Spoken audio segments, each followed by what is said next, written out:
कार्रवाई से, और क्या कुछ आपको लग रहा है कि पुलिस क्या आपको न्याय दिला पाएगी? क्योंकि पहले भी घटना हो चुकी है, भरी पंचायत में प्रधान जी को गोली मारी गई थी। भरी पंचायत में प्रधान जी को गोली मारी गई थी और अभियुक्त राहुल कुमार तब से फरार है। 1.5 वर्ष बीत गया और बताइए, रोने से समस्या कम नहीं होगा? आप बताएं। वो पकड़ा नहीं गया और 1.5 वर्ष के बाद हमारे भतीजे अरविंद कुमार की हत्या फिर कर दी गई। अभी भी हमको उम्मीद नहीं है कि वो पकड़ा जाएगा। अभी 25-30 गांव इस इलाके में रहते हैं।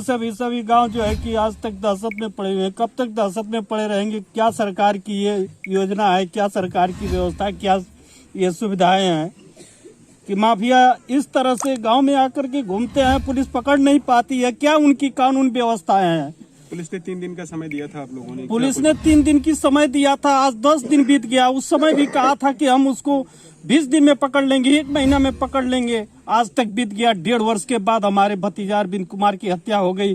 3 दिन का समय दे करके नहीं, 10 दिन का समय दे करके नहीं। अब क्या है? अब टेंट डालो, कैंप डालो, इनकी रक्षा करो और उसको पकड़ से बाहर रखो। कहीं वो आजाद है, कहीं किसी सबंध लोगों गांव में असलपुरी में ही वो रहता है, अगल बगल इर्द गिर्द गांव में ही रहता है, बाहर कहीं नहीं भगा है। क्या आप लोगों को पुलिस सुरक्षा दी है?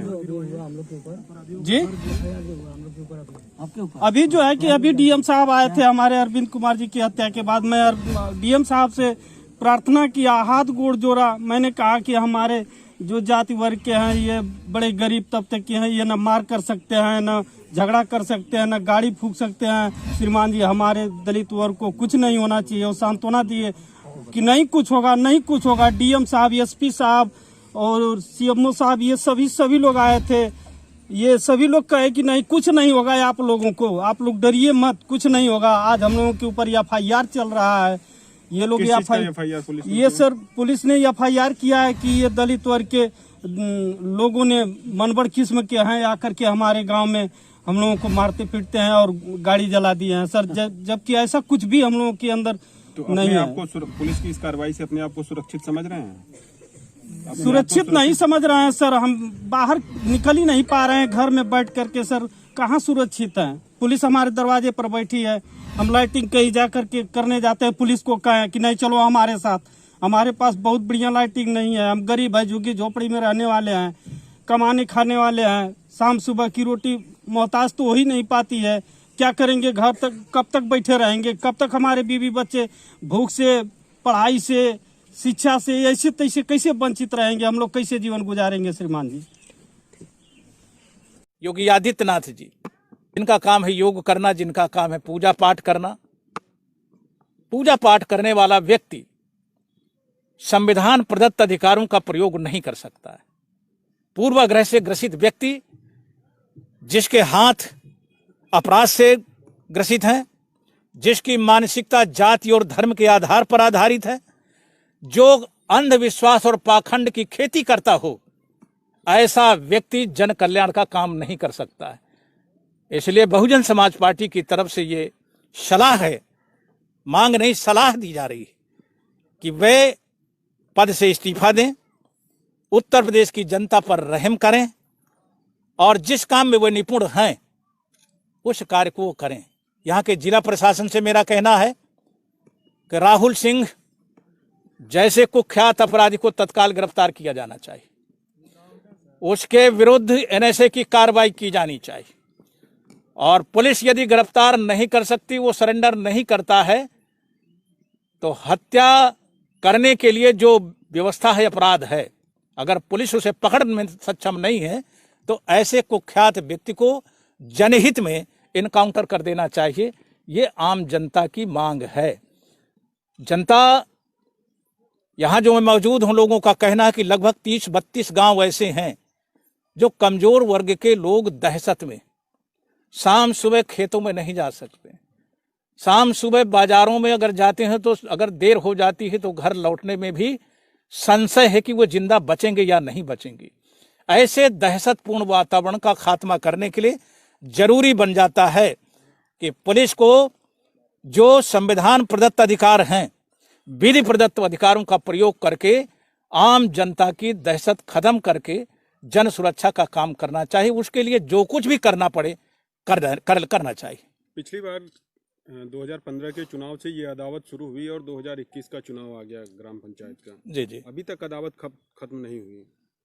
और सरकार फिर ये जो चाहती है, सरकार ये चाहती है कि किसी तरह से वर्गवाद हो, जाति और धर्म के बीच में नफरत पैदा हो और उस विखंडन का फायदा सरकार उठाए।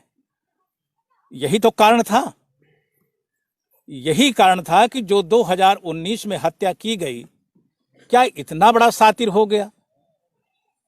आप बोलते हैं कि कोई अमेरिका भाग गया है या अन्य देशों में भाग गया है, उसको गिरफ्तार करके उसका प्रत्यर्पण करा करके हम यहाँ ले आएंगे, और आपकी नाक के नीचे योगी आदित्यनाथ तो यहीं बगल के हैं, गोरखपुर के हैं, और यहीं पर एक व्यक्ति हत्या करके, दो हत्याएं करके पुलिस के हाथ नहीं आता है।